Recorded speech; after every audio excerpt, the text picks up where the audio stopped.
Hello, folks. Once again, I'm Rob Stone, Include. and we are the Detroit Sports Bloggers.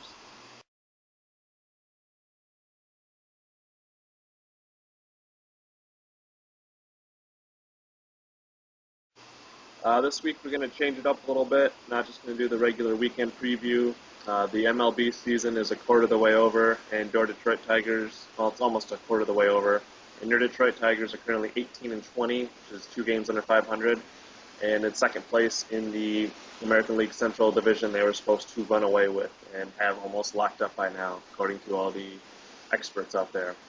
We were going to do a report card on the basics for each setup. We're going to do hitting, really pitching, and starting pitching right now, and then more in the write-up. We're going to do the individual players, surprises, and more write-up about them. But starting things off, Curtis, hitting. They're currently middle of the pack in runs, batting average, on-base percentage, slugging percentage in MLB. Overall, as a whole, it hasn't been too bad, but I mean, there's specific players that need to step it up, obviously, and guys who are hitting out of their mind, like Austin Jackson, who we didn't think was going to do that well to start the season. But honestly, I would give the hitting as a whole right now a B minus. What about you? Yeah, like you said, as a whole, it hasn't been too bad. Jackson's gotten off to a hot start, and on Wednesday, that game, um, when he left, the offense just stopped. That was really alarming, and that just goes to show you how important he is to the offense. Um, he's been doing well. Fielder and Cabrera don't have too bad of numbers. Fielder had that little streak about a week ago in Oakland where he went 0 for 17 or something like that, but he's been heating up as of late. That's kind of his, that's kind of his thing. He starts to heat up as the weather does. Um, but overall, I'd probably give him about a B.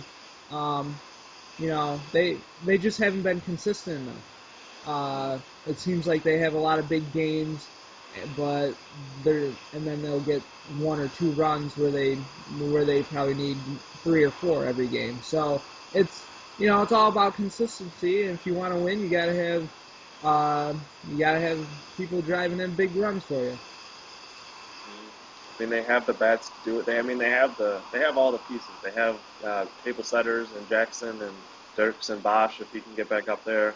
They have the big run producers and Cabrera and Fielder and even Avila and Peralta towards the bottom of the order can even get some RBIs as well. So I don't know what's going on with them, but like you said, consistency is going to be the key. They need to score. I mean, you can't get 12 one game and then two the next. I mean, you can't count. I mean, this pitching staff it should be better, but you can't count on them to win two, run games like that. So we'll see if they can get that going. As for the pitching as a whole, not great. The ERA is in the bottom. The WHIP is real low. The batting average against isn't good. The only category they're in the top half of Major League Baseball with as a whole is quality starts with 22. I mean, guys like Verlander and Smiley have been pitching well. Fister, since he's been back from the DL, has been pitching pretty well. But good grief, Scherzer and Porcello. You never know what you're going to get with those two guys going out there. I mean, they can pitch 8 inning gems, or they can pitch just like in Texas when they play Texas and Porcello, they didn't even get out of the first inning without allowing 10 runs. So it's just, I mean, it's feast or famine right now with these guys. What do you got? Yeah, absolutely. Verlander's been, he's been good. Fister, like, he got roughed up a little bit yesterday, but just made a couple mistakes to Morneau hit a two-run home run, and Booth hit a home run. That was a good home run by him. They make him look like a career 300 hitter this short two-game series. But we won't talk about that. Uh, but yeah, like you said with Porcello and Max Scherzer, it's just so up and down. It wouldn't honestly. I know it's a little early yet, but I feel like they're gonna go get another starter. Smiley's been a pleasant surprise, which I believe this team really needed.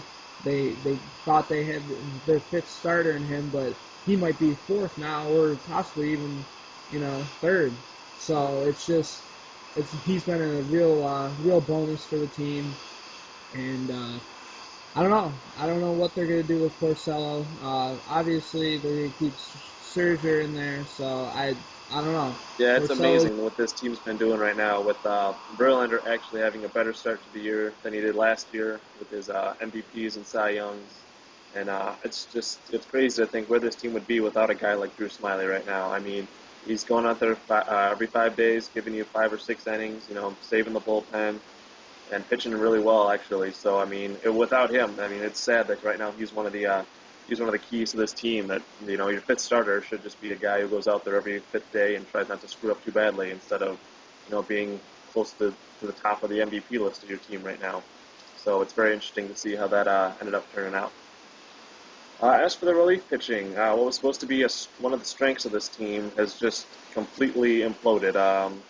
Dotel, Benoit, Valverde were supposed to close out 7, 8, 9, without trouble most nights, and it seems like it's been a roller coaster every time those guys go out there. So I don't know what in the world's going on with them. I guess it's good that they're all struggling at the same time and just hopefully just get it out of their system. But it seems like I've been saying that for a couple weeks now. So I don't know what in the world's going on with those guys. What do you got?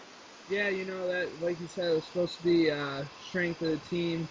I feel those if the starters don't give you 6 innings, the middle relief D'Lo has done well. Can't really take anything away from him. He's been a quiet surprise, but Ballister and the guy they just brought up and a couple other people have been a little shaky. A little shaky. Dotel has been wild. Benoit hasn't been too bad. And then Valverde, obviously he wasn't going to do what he did last year, but he needs to get uh, his act together and start closing out. At least he seems like he's a little bit wild as well. He seems like he's walking a lot of guys, which as a closer you can't do. You have to throw strikes. I rather see him throwing strikes than walking the bases loaded. Like if they hit it, they hit it. But at least he's throwing strikes. I don't know. It just seems like they need. I could see them picking up somebody, maybe another reliever as well, just a middle inning guy that can give you 1 or 2 strong innings, because I think that's what this team needs. Yeah, I mean, yeah, like along with D'Lo, Toke's been pitching pretty well, but yeah, they're just something's not right back there. I don't know what in the world's going on. And then Leland trotting Valverde out a couple days ago when he ends up hurting himself, almost cost him the game in a non-save situation that he just pitched the past couple days. That didn't make much sense to me, but once again, we're not the manager. We haven't won 1,500 games or whatever he has in the major leagues. So guess we can't fight with his decisions too much because they haven't turned out too bad. Although this year hasn't been the greatest start. Yeah, he's been getting a lot of crap just on social media and all that, and some people are just really rough and tough on him because this team had such high expectations going in the year, and now they're 4 games back. About a quarter away through the season. So people are getting impatient, but as we know, baseball is the longest season, and everybody just needs to have a little more patience with this team because this reminds me of the team last year. Um, but I don't know. If you look at the numbers, they're very similar to last year at this time. So I think everybody just needs to relax, and I think they'll heat up during the summer. Not too many pennants have been won in May and June, so we'll see how it goes later in the year. I mean, this team it's a warm weather team. I mean, they played well in Lakeland. They came up here when it was a little chilly, and it seems like they're cold as well. So hopefully, when the weather warms up, they will also. Once again, we'll have more of a full write up on this, and with the story, a couple more guys, getting a little more detail. But I'm Rob Stone, Now I'm Curtis Williams. and enjoy the weekend.